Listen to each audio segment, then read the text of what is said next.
Welcome back to the Paranorm Girl Podcast. I am your host, Kristen. When you hear the word vampire, what comes to mind?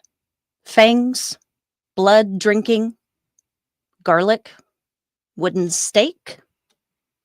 Me too. Enigmatic characters who grace the pages of our fantasy novels, sexy and mysterious creatures of the night who command the screen on our favorite TV shows and movies. We may even know somebody in real life or on TikTok who claims to be the real deal, and they seem a little too convincing to be anything but. There may be subtle differences from one story to the next, but we know a vampire when we see it. Right? We know. Now, where do our modern understandings of vampires come from? Can we see the traits that we know so well today in the folklore? Can we see them reflected in the historic record of purportedly real cases? Have they always been the way that we have come to expect them to be? Tonight's guest may be able to shed some sunlight on the matter. AP Sylvia, author of Vampires of Lore, Traits, and Modern Misconceptions, will be joining us momentarily. But before we sink our teeth into it, do me a favor and please like this video.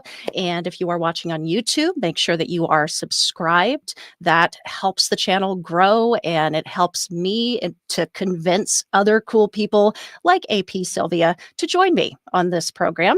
And tonight we are doing something a little different. We are streaming to a couple of different platforms, Twitch and maybe not Facebook. Oh no, I'm getting an error message. I might be on Facebook right now. So anybody who can comment, let me know.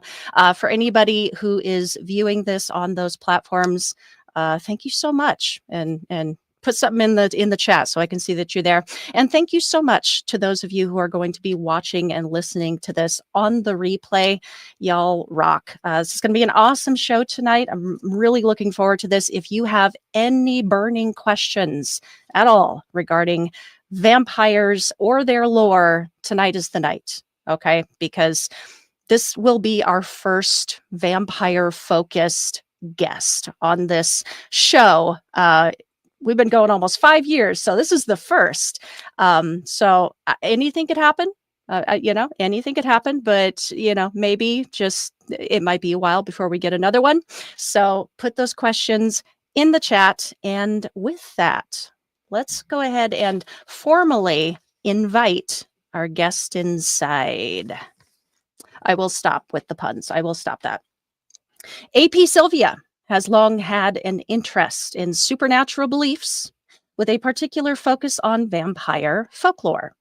In his book, Vampires of Lore, Traits, and Modern Misconceptions, he explores how our modern notions about vampires compare to the folkloric beliefs of the past. His writing has appeared in the Journal of Vampire Studies, Voices from the Vaults, and the Online Review of Rhode Island History. He's been a guest on local and nationally syndicated radio programs, as well as a variety of podcasts. He also runs the website locationsoflore.com, where he talks about his visits to unique places, including alleged vampire graves. I think we're going to have to talk about that. Please welcome to the program, AP Sylvia. Hello. Can you hear me? Kristen. Yes, I can. Hello, Kristen. Thank you for having me on. Absolutely. Thank you so much for joining me. Really been looking forward to this. Really enjoyed the book. Thank you. Learned a lot. I'll talk about it a little bit. Very surprising information. But I think tonight I just wanted to start out kind of getting more of a sense of your backstory with and your experience with the supernatural, and kind of dig into locations of lore a little bit, because I did check out your blog as well. And fascinating stuff. You're an amazing writer. I know, I'm Oh, sure you've thank been you. doing it for a while, but just an incredible writer. The way that you put information together, it's very educational, but very entertaining. So, yeah, with that, I think maybe if you would like to introduce yourself to folks and just give us a little bit of that background and backstory on yourself. Sure. Well, I've long been interested, ever since I was a kid, in sort of folklore and supernatural beliefs and mythology and things like that. Even when I was just a little guy, my mother bought me a book about ghosts. It was, talked about kind of folklore and beliefs around ghosts and stuff. And I thought it was the coolest thing. I still have it. And I liked Greek mythology and things like that. So just anything that was sort of sort of strange, supernatural, unorthodox things you wouldn't like normally encounter. I always thought that was very interesting, and so I've kind of sort of kept with that interest. Watched documentaries and TV shows and things like that that I caught my fancy. Thought was fun, and I liked I like a spooky movie or that sort of thing. So it was always something that I've liked and sort of was with me. I get sort of serious into the researching of it some years back, when I visited Ripley's Believe It or Not auditorium. If have you ever been to one of those? Mhm, mhm, yep. Yeah, they're a lot of Uh, fun. They're y yeah, I used to live in, LA, like, right like, a couple of blocks from the Ripley's there, Oh yeah, and I've on been there. Hollywood, yeah. Yep, yeah, I've been to that one. Yeah, that's great. Okay. That's great. So there's a number of them around the country, and they've got all kinds of neat things, and believe it or not, all sorts of fun stuff there. And so I was in New York at the time, visiting, and it was at Times Square, and there's a Ripley's there, and so we walked by it, and I was with my wife, who's my girlfriend at the time, now my wife, and I was like, oh, we got to go in. We have to go and check it out.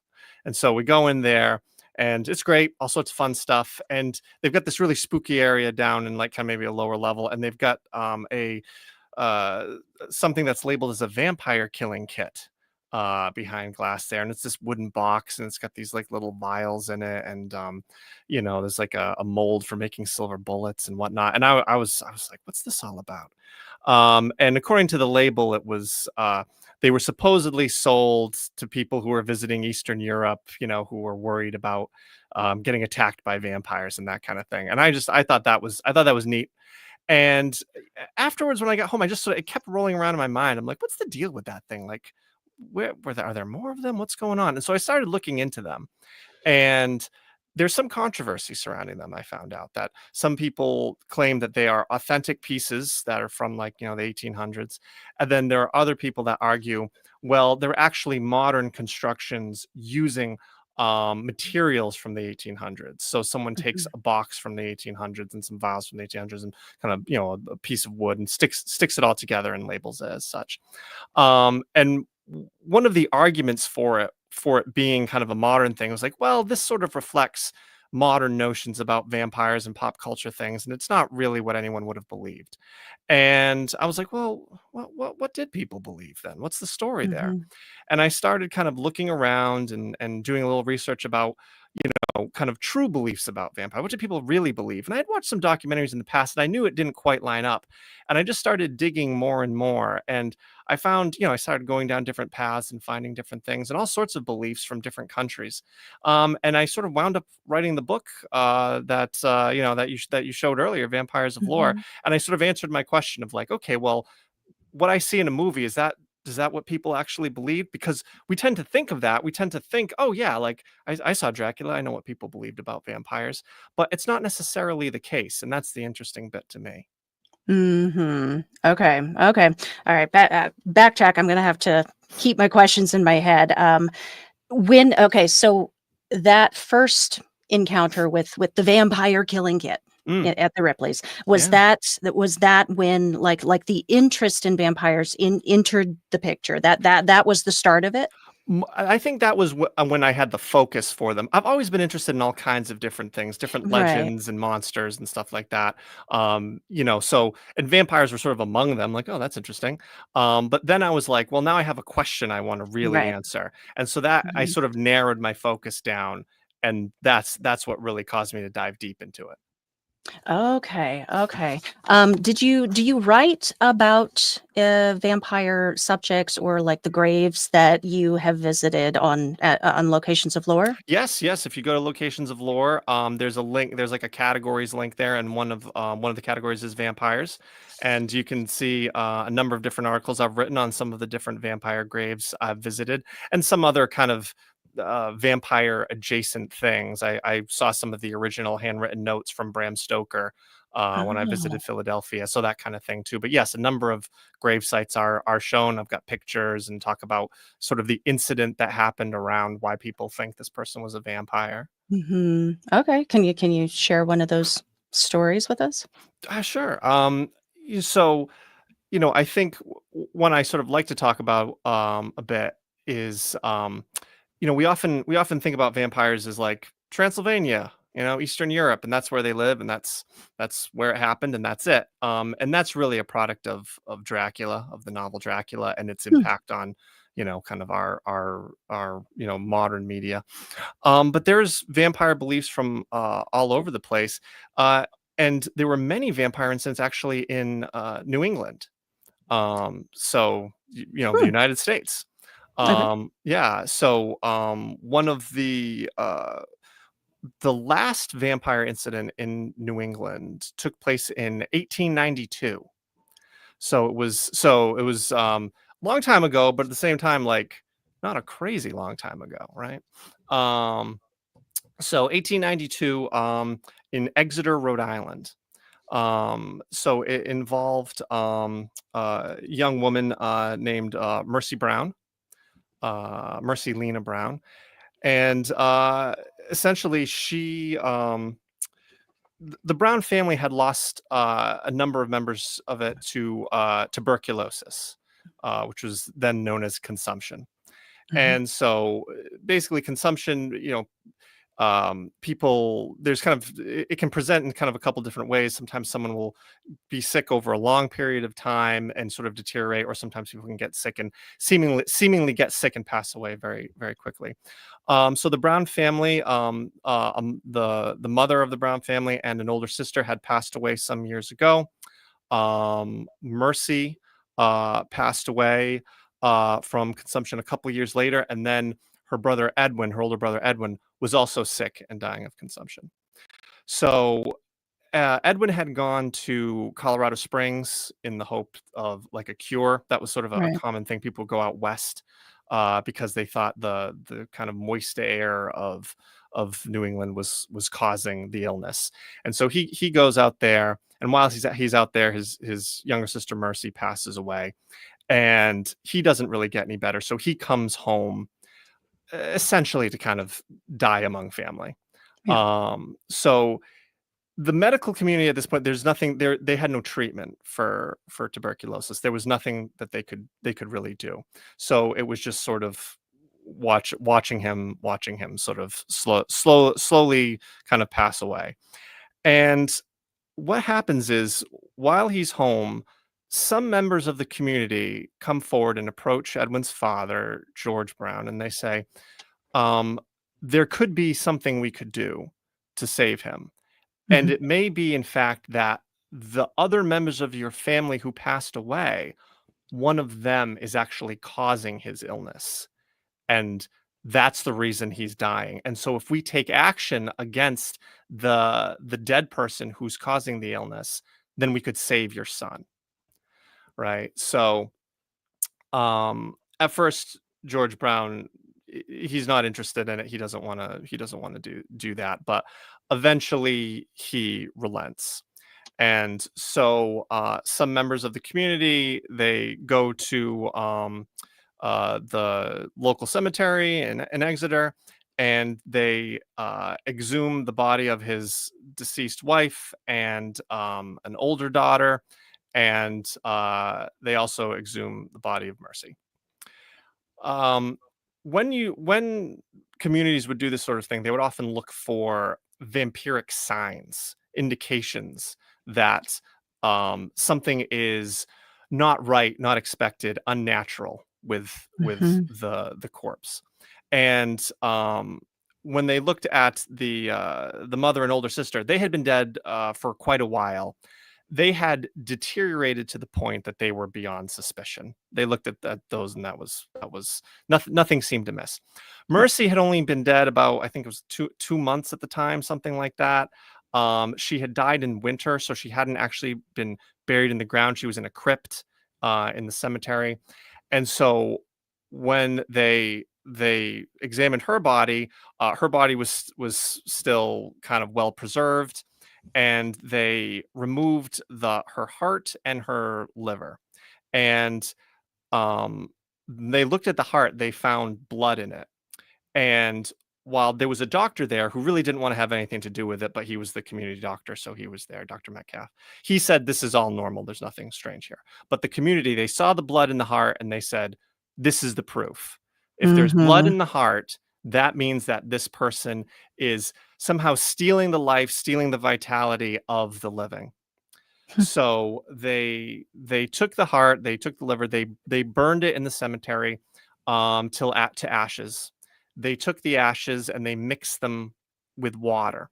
They then gave the ashes to Edwin to drink as a cure for his consumption. Mhm.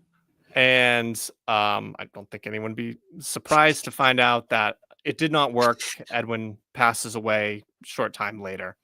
Um, and that normally would have probably been the end of it, and no one wouldn't want to have talked about it after that. Mhm. Mhm. But a local newspaper, the Providence Journal, caught wind of the incident, and they were very interested in it.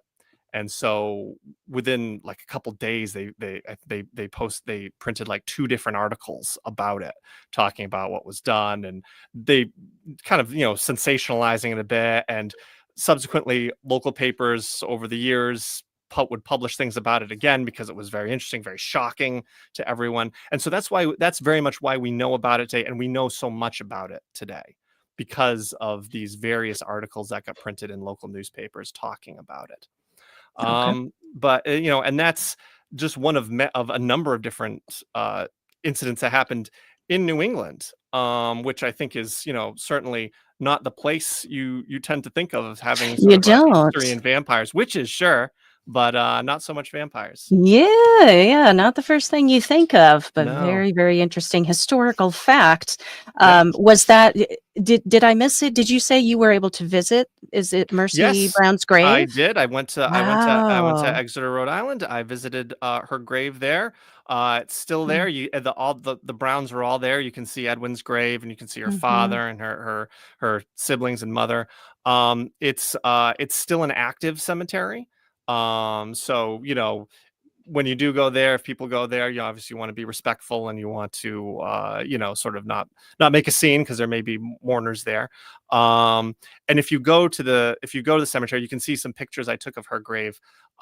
There's a number of like trinkets and tokens and things that people Mm-hmm. have left there, so it's a bit of a pilgrimage, I think, for some folks. So you can see all sorts of different things that people leave at her grave, because of the story. Yeah. Okay. All right. Where the indicator that not the doctor, but the villagers, they were like, Yeah, yeah. "Oh my gosh, she's definitely a vampire." Mhm. The heart with the blood, like Yes. liquid blood. Is Yes. that is that correct? Okay. Yeah, liquid blood. The doctor said I think that there was some disagreement as to the freshness of it. I think from the doctor's point of view, it was not that fresh and kind of coagulated, but the Oh. people Oh. felt it Okay. was fresh. So, but yes, traditionally, liquid blood in the heart is an indication that someone's a vampire. Okay. What other indicators would lend There suspicion to a person? There were a number.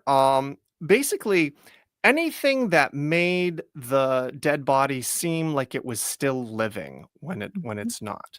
So, um, uh, the body looking fresh or undecomposed, new skin showing, new nails showing.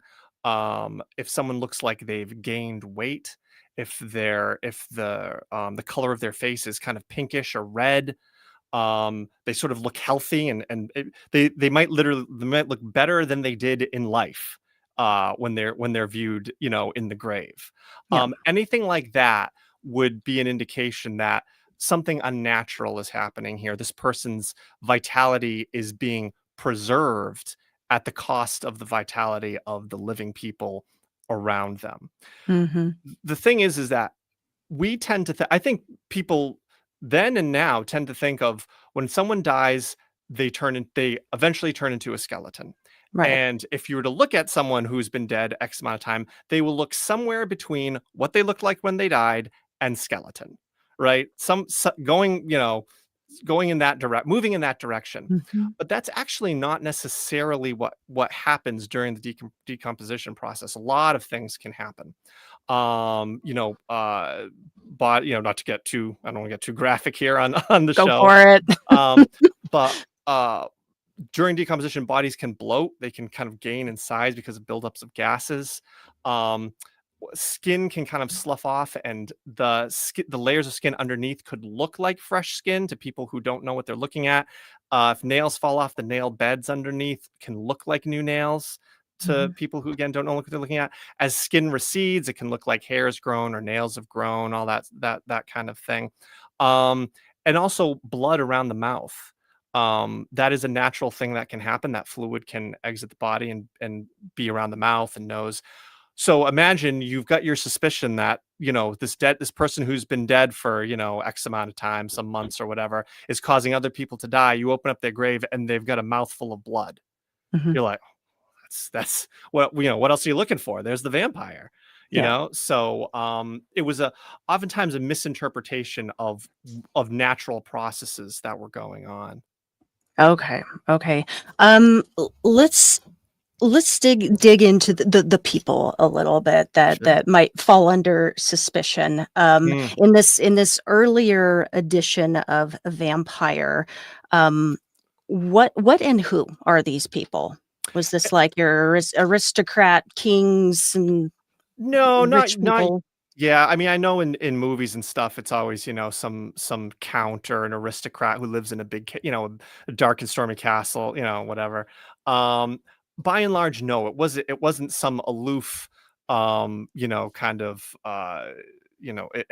elite figure. It was friends and neighbors often. Mhm. It was people who were in the community. Um, the it often depended, I think, on kind of what was going on. So if there was some kind of disease that was spreading through a village, or some kind of misfortune was going on, the kind of finger of blame might point towards the deceased, right? Mhm. So, and you can put yourself in the minds of these people, like, and again, this is a lot of this is before germ theory and things like that, right? So they didn't have the benefit of the knowledge we do now about infection. So, someone who seemed kind of young and healthy suddenly gets sick and dies unexpectedly. Wow, why was that? And then a short time later, another person gets sick and dies, and then another, and now we have another person who's sick and dying. Well, what's going on here? What started? Well, it all started when that first person died. What's Yeah. going on with that first person? Let's take a look at them. And they would exhume the grave and look for the signs. So sometimes it would simply be kind of a matter of chance of what was going on. There were also a lot of other beliefs about what might make someone become a vampire when they do die. Mhm. So, there's in folklore, it would be someone who, it's really a laundry list of things. If they were an evil person in life, they were kind of an evildoer. They died in a state of sin, or they committed suicide. If they practiced black magic, that was definitely a thing. But there are also beliefs like, oh, if a cat jumps over the corpse, that'll cause the person to become a vampire. There are all sorts of a bird flies over it. There are all kinds of things.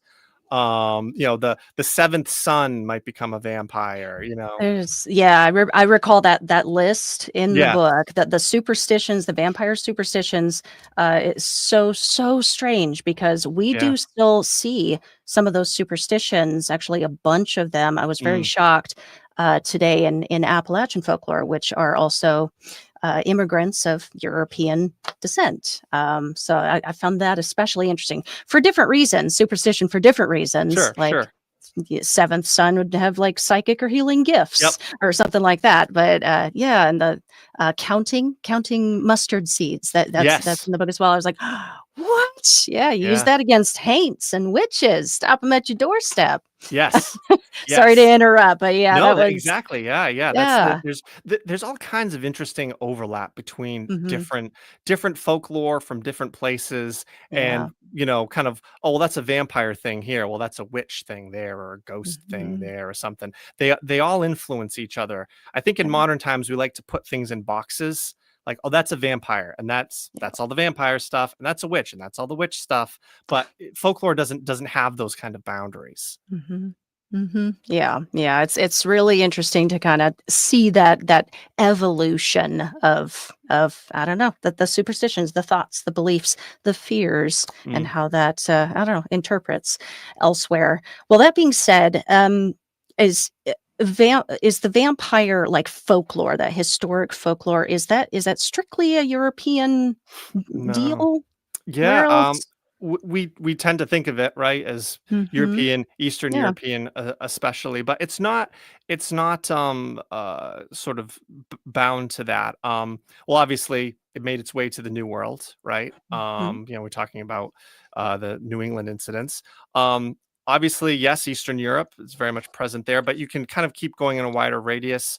Um, uh, Greece, all the way over to the United Kingdom, up to the Nordic countries, then Russia, Turkey, even to China, India.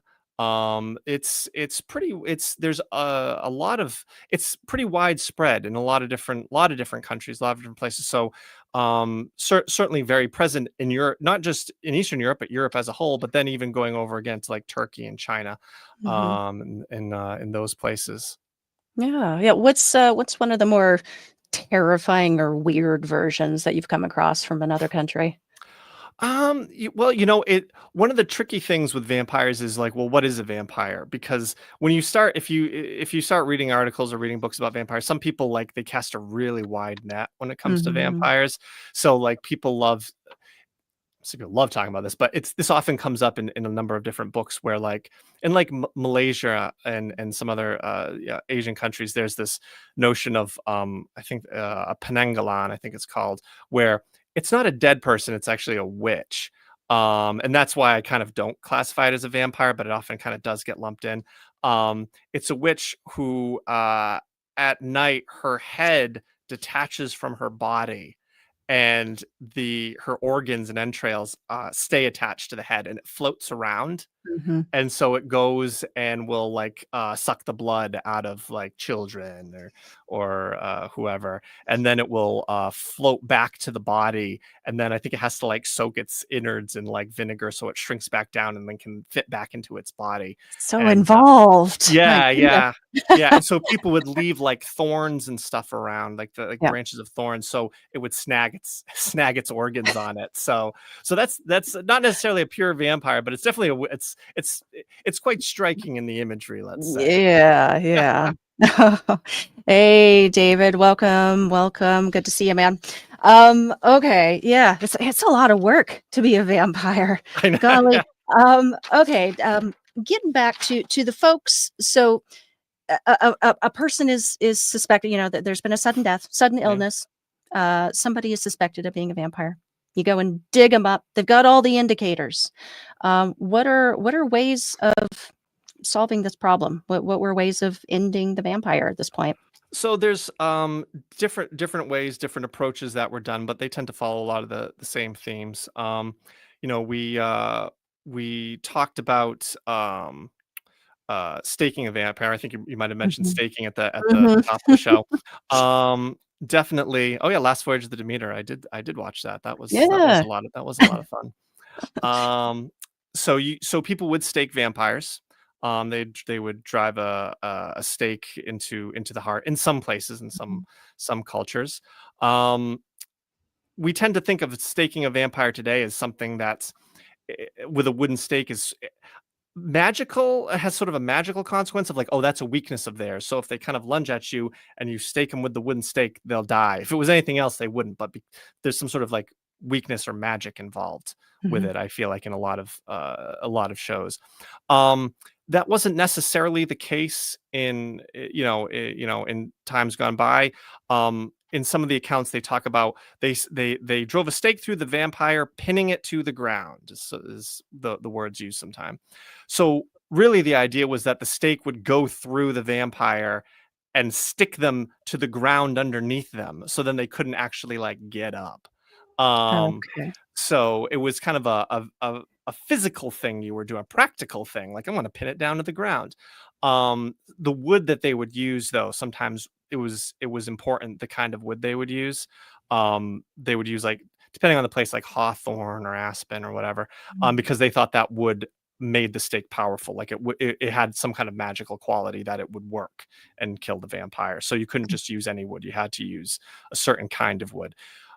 The hypothesis is that the wood has associations to the crucifixion, and so it had sort of a religious connotation and thus a religious authority to it. Sure. But they would, so staking the vampire through the heart, or sometimes they would use, some places would use iron and stake it through the stomach or something. They might cut off the head, cut apart the vampire, that kind of thing. A lot of things to destroy the corpse. Yeah. That was really, kind of what they were looking to do, destroy it in various ways. Sometimes places would try, in some places they would try different things in the stories and it didn't work. And if it really didn't work, or they were really serious about things, they would burn the vampire to ashes. That was always like the end go to. This is the last resort. This is what we're going to do. Some in some stories they start with that. There's, we just burn it to ashes. In Mhm. other places they might try a few other things and then burn it to ashes. But the total destruction of the body. And then they take the ashes and sometimes they'd scatter them to the wind or throw them into the sea or something Or like that. drink it.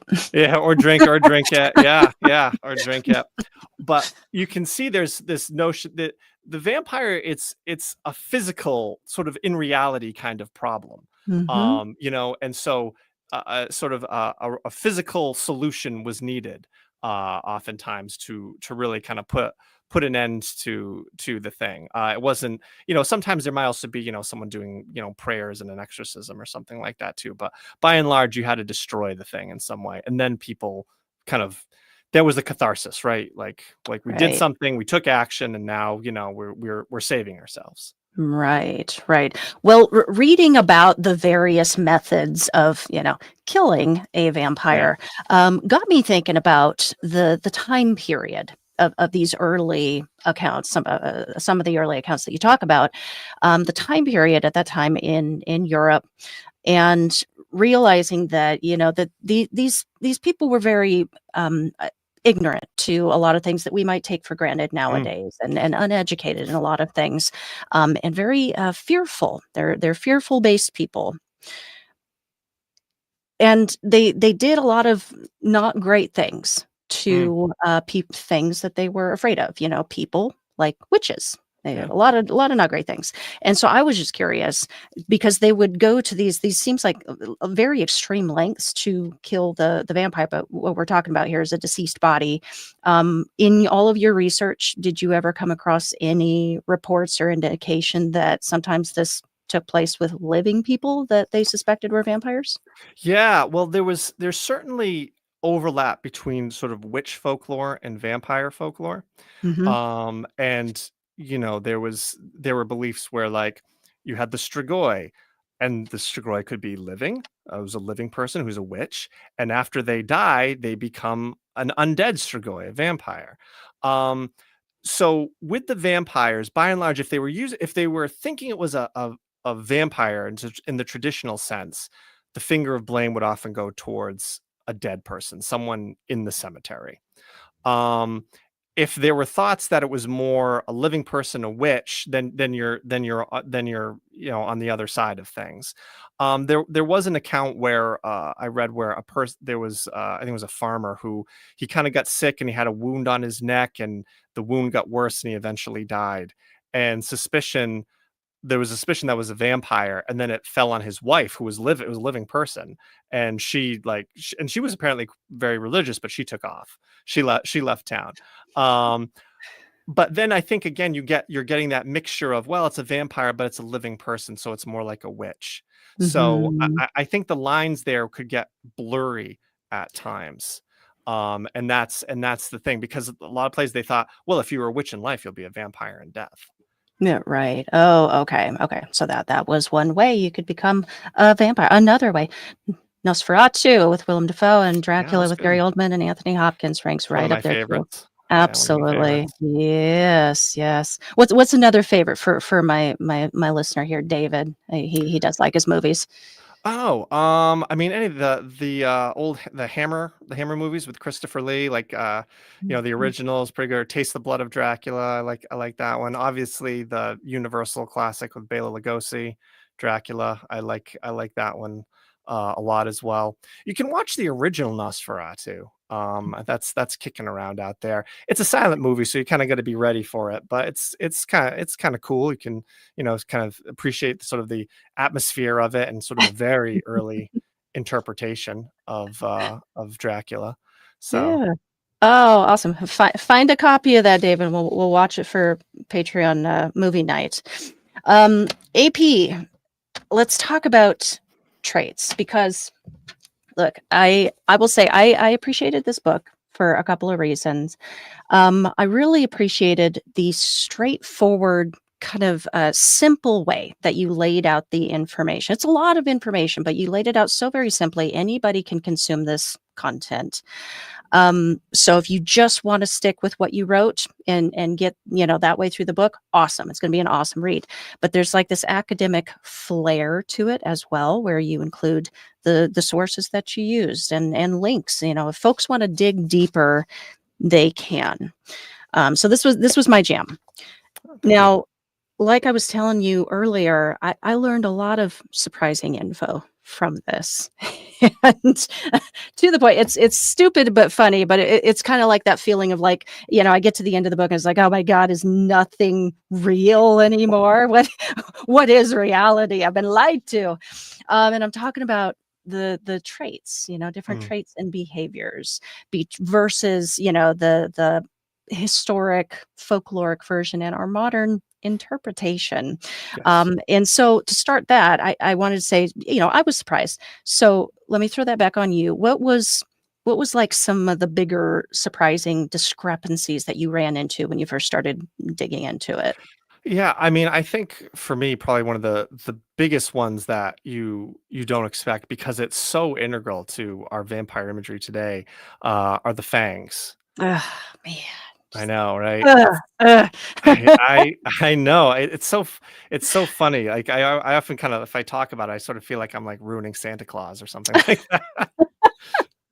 Uh, They are that was the biggest surprise for me. I will say that right out the gate, because they're synonymous yeah, with what we know of as a vampire. Like there have been scenes, AP, constructed in order to punish a vampire. You take its fangs. That's yeah. it can't be without its fangs. I know, I know. It's funny because it's the one trait you could show someone in a movie or something, and they'll immediately know what you're talking about. Like, all Right. you need to do is have someone smile, and they've got the two elongated canines. You're like, oh, it's a vampire. Like that. Like that's all you need. That's really all you need to do. Today, and people will know what that is, what that Yeah. character is. Yeah. So it's certainly surprising that it's really nowhere to be found in folklore. They don't have fangs. No one talks about it. There's a couple passing references to vampires having elongated teeth, and sometimes people will kind of latch on and go, "Oh, see, those are the fangs. They're talking about fangs." And it's like that's because you're coming in with kind of a predisposition to look for fangs, right? They say elongated teeth. They're not talking about just two teeth. They're talking about all the teeth, and that might be kind of attributed to like gums receding or something like that. So like the Mhm. teeth would look a bit longer, and really like that's mentioned very rarely. in folklore that with that, and I mentioned them in the book because I found a couple references, but by and large no one ever says anything about it. The whole two puncture wounds in the neck, like that's unheard of in folklore. No one's talking about two puncture wounds in the neck. If there's a wound in the neck, which oftentimes there isn't, but if there is, it's one puncture wound, and Hmm. that's that, and or one wound. So I honestly call it a puncture. It's just a wound. um and that's kind of it.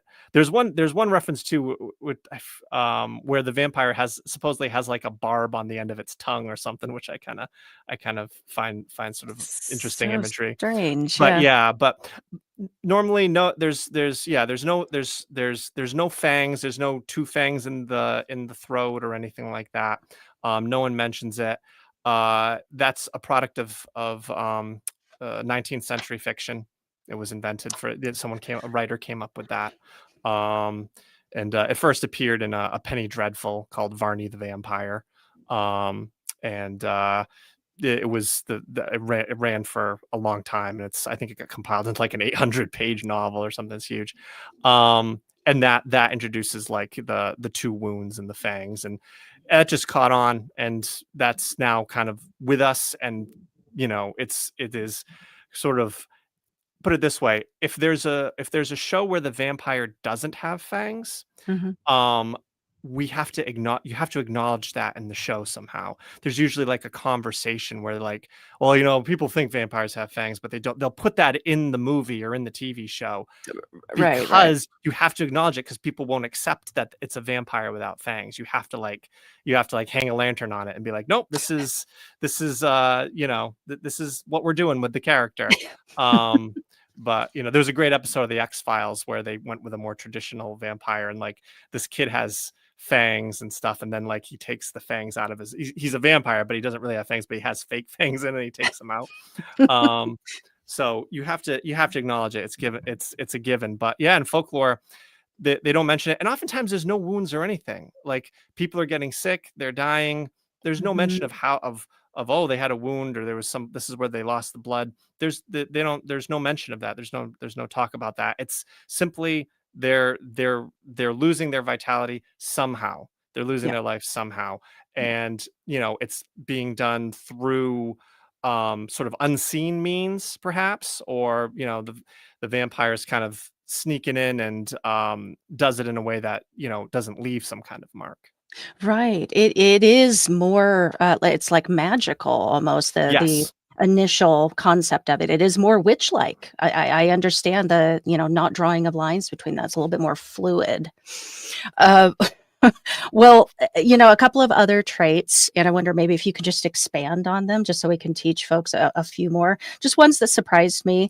The needing to be invited in may not necessarily Yeah. exist. Yeah, that's kind of an interesting one. It's sort of opaque. Like, I looked through different sources in folklore, and I'm like, does it ever explicitly say that this happens? And there's some beliefs that like, approach it, they get kind of close to it, but they never really get there. They never really get to the Mhm. whole, you need to invite them in so they can come in.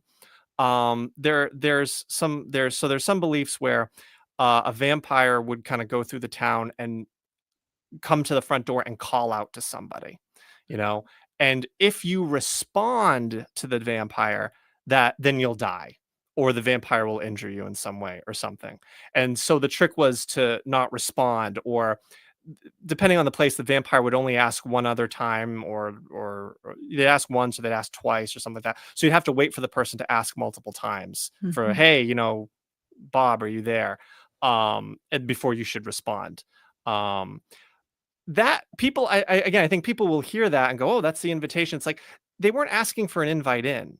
They were simply calling out to you, and your acknowledgement of them was the connection, and thus kind of the kind of foretelling of your doom kind of thing.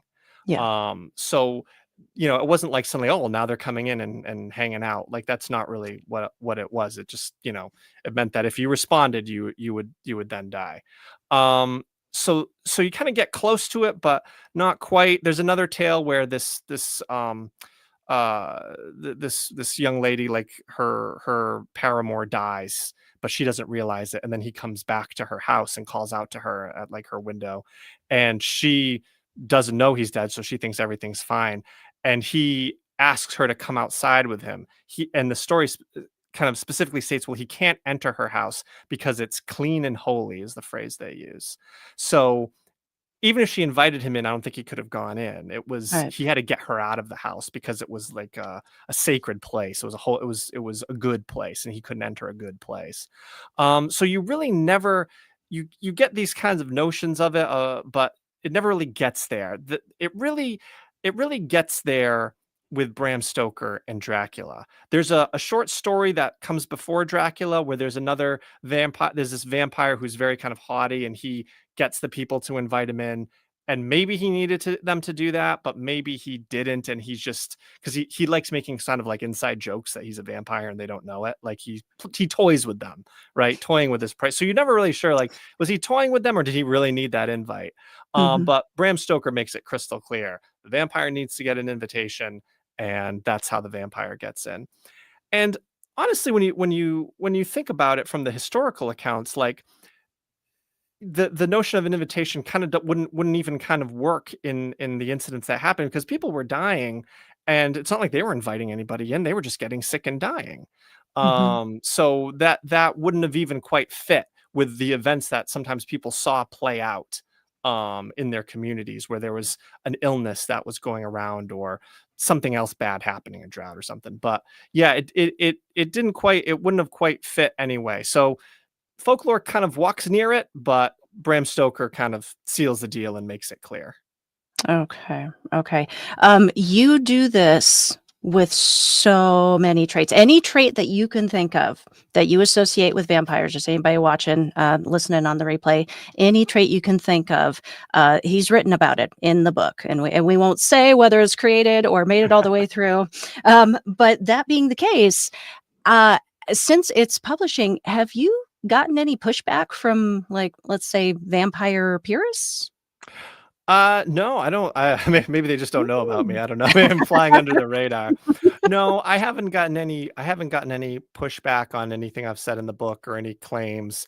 And some folks in kind of the world of more like vampire scholarship have seen it, and there was a review of it in the Journal of Vampire Studies, and there was nothing. I don't think that anyone ever said like what he's saying is wrong or something like that. Mhm.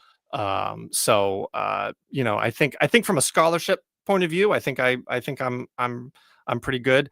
Um, People who are out there who kind of have their personal view of what a vampire is, and there's fangs and stuff like that, that's fine. Hey, and that if that's how you want to view it. I mean, one thing about even when you look at the folklore, like it varied from place to place. It's not like there's one solid list and everything else is not allowed or something. The vampire kind of it's adapted over time anyway. So I don't get worked up if people have a new interpretation of it, or they feel they feel more drawn to like the gothic vampire that came out, because you gotta figure too, the Gothic literature and sort of the modern literature that followed it in the 20th century and today, it's speaking to people on some level. The Mhm. vampire that haunted like the villages in Europe in the 1700s or something, that doesn't necessarily speak to us today.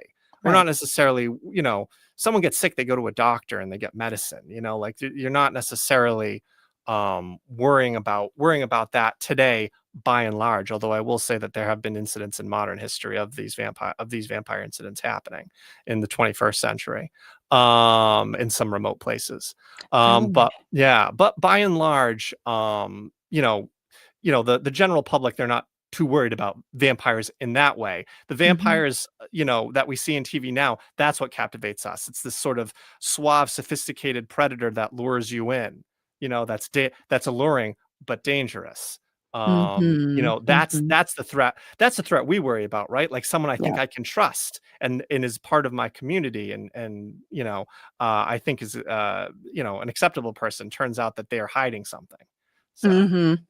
Yeah, that is very interesting to look at the different variations, ones that you lay out, like in different areas, different time periods, and how it does change. And you said something about it reflecting. It reflects the Yes, society. It reflects anxieties. Would you say, like absolutely. community anxieties and fears of the time, and that is reflected in the vampire and a lot of the monsters that we Sure. create. Um, what would you say that the current version of this thing, in America at least, what do you think that says about our current problems and anxieties and fear? Well, I think oftentimes a theme that you see in vampire things today is the notion of the immortality of the vampire, Hmm. right? Yeah. Like that comes up a bit, like, oh, you live forever, like, oh, that's like it like even in do you know the What We Do in the Shadows comedy show? Yep. Yeah, it's a lot of fun. But they have their familiars, who the familiars want to be turned into vampires Mhm. because, oh, they can, they'll get to live forever and have these powers and stuff like that. So I think there's a bit of a focus on the immortality aspect of the vampire, and you even see that back in the 20th century, like I think Dracula's Daughter is a movie, and they talk about that a bit even in that, and that's from many decades ago. I think we as perhaps a society, maybe that can tell us that there's a concern about aging and a concern about ultimately mortality and dying. We don't like the idea of getting old. We don't like the idea of passing away, of getting weak or feeble or whatever. So much in our culture is about being youthful and staying young and vital and all this stuff. Yeah. And so you get the vampire, and all you get these stories about vampires, and the vampire has that. I'm beautiful and young, and I'll be that way forever. And like, oh, that's alluring. But then at the same time, there's this whole dark side to being a vampire, of having that comes at a price, at the expense of other people, right? At the expense of kind of your soul and your humanity. So I kind of wonder if there's sort of a message there, either writers put in knowingly or unknowingly, that this obsession we have with perhaps youth or staying young forever, that it's ultimately kind of unnatural, and we shouldn't want to kind of subvert nature. So I think Mhm. that's something that today the vampire speaks to us about. I gotcha. Thank you for your just personal thoughts on that, folks. The book is chock full of information about the folklore and the misconceptions between then and now. I would absolutely highly recommend this if you are a fan of the topic. David, you were saying you're a fan of those kind of movies. This would be a good choice for you. But thank you so much, AP, for that thought. And there was one more thing I wanted to ask you about before I let you go, Mhm. and it's we're stepping out of the realm of the book, and into the future, into the current time, I should say. Mm. The reason I asked about the purists pushing back, so I lived in New Orleans for a couple of years, and I am aware that in the current day there are people and there are active groups of people who claim vampirism. They claim that they are. I think it is based on kind of more so our modern day concept of that, but I was just curious, in all your working on this topic, all your research, being that close to it, have you had interaction with any of these folks? Funnily enough, no, I haven't really spoken to anyone who's Mm. part of, like, the modern, like, vampire community. Yeah. And I know there's some people who believe that they're vampires, or they're psychic vampires, or they need some small amounts of blood from like a willing donor. Mhm. And then there's some people, I think, who are more into like the lifestyle of it. They like the aesthetic and things like that. Um, if it's working for you and you're happy and you're not hurting anyone, hey, Sure, I mean, yeah. hey, live your life. But I think for me, my interest and my research interest is always has been the folklore and the Mhm. beliefs.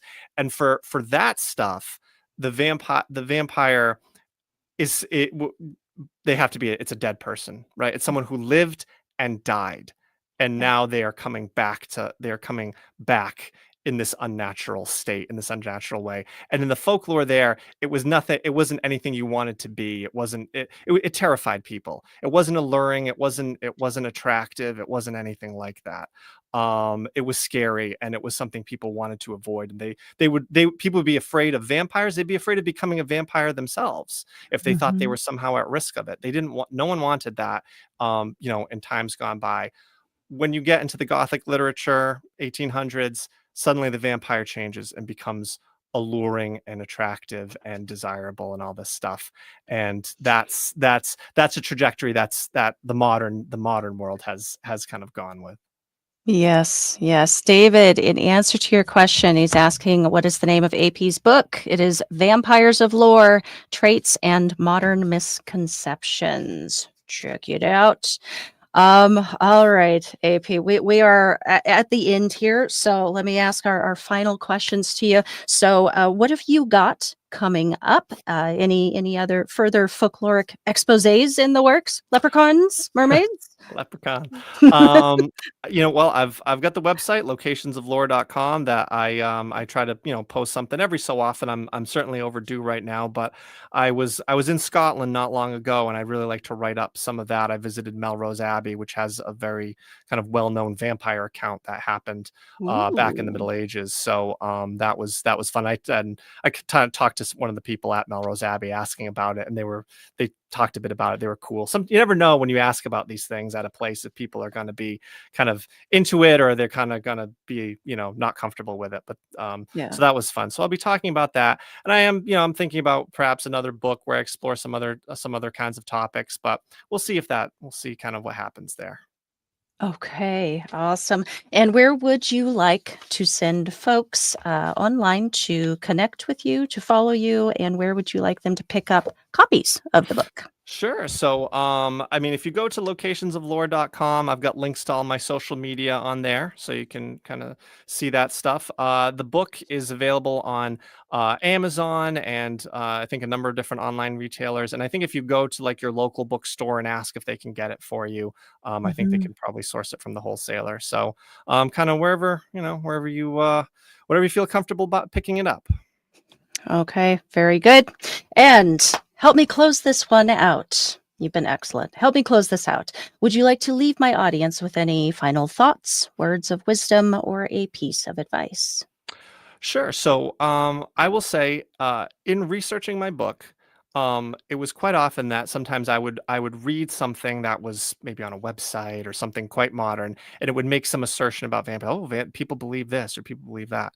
And then when I would look at older sources, go back and try to find the actual accounts, things were different.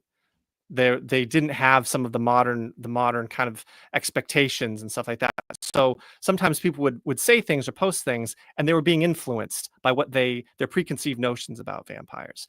So in the book, it was really important for me to kind of go back in time and try to like do my homework and get original sources. And it was good for writing the book, and I think it's good for in life in general. There's so much information out there, and you kind of sometimes even I'll read something about a legend or a piece of folklore on social media. Is that true? And I'll dig into it. I'll try to find more. And so it's good advice really for anything. Do your homework, try to find the original sources, and then you can get the real information and kind of come to your conclusions. There's always more to learn the deeper you dig, too. So true. Author, folklorist, that vampire guy, AP Sylvia. Thank you so much for joining me. I really appreciate your time. Oh, thank you for having me. It was a lot of fun. Awesome. All right, I'm going to put you backstage. Thanks. Okay. Oh, my goodness gracious. Learn more about my guest and his work at the links that I've provided in the show notes, and go request your own copy of Vampires of Lore, Traits and Modern Misconceptions. Request this from your local book dealer. It's like a drug dealer, but with books and better. So go do that, or you can purchase it online anywhere that books are sold online.